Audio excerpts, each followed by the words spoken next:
From my heart and from my hand, why don't people understand my intention?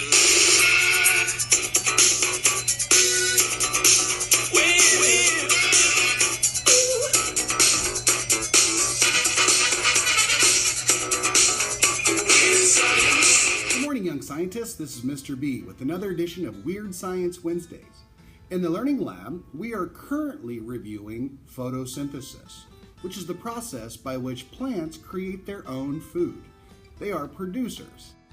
Leaves are filled with green chlorophyll and collect sunlight like the solar panel of a calculator. They convert the sun's energy into sugars, which they use as food.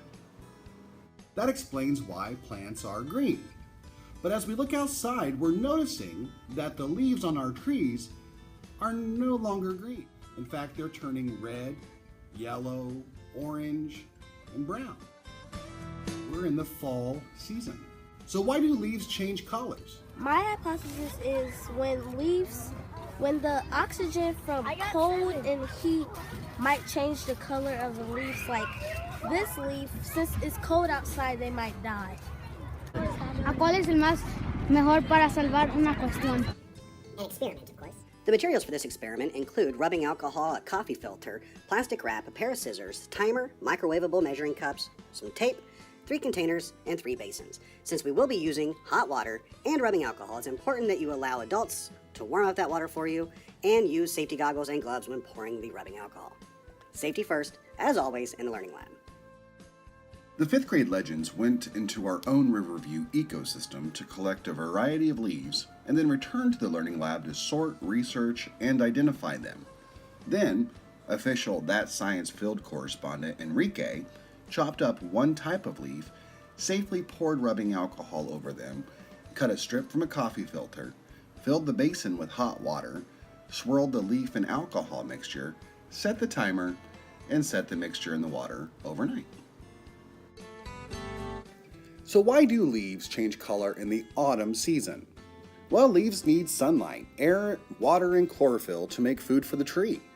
Chlorophyll is the green stuff in the leaves during the spring and the summer. During that time, the green pigment hides the other colors in the leaf. Leaves get less light each day in the fall and stop making food to prepare for the winter. The chlorophyll then fades and the other colors, the reds and the oranges and the browns, and the leaves begin to show. Since the stems of the leaves aren't getting any food, they weaken and the leaves fall from the trees. Now let's return to our experiment. We noticed a bit of the mixture traveled up the filter paper. As the rubbing alcohol carried the pigments up the filter, the alcohol also began to evaporate. The hot water helped speed up that process. The green chlorophyll separated into several different colors.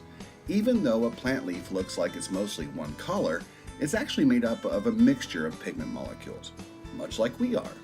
The ones we saw on these towel strips are green chlorophylls and yellow xanthophylls. But there are also orange carotenoids and red anthocyanins, but not as much as in other leaves. What if we tried this experiment with other brightly colored leaves? With parent permission, give it a shot. Let us know what you discover. Learn more about the magic and science of our own ecosystem by checking out the following books in your Hamilton City Schools library. That's science.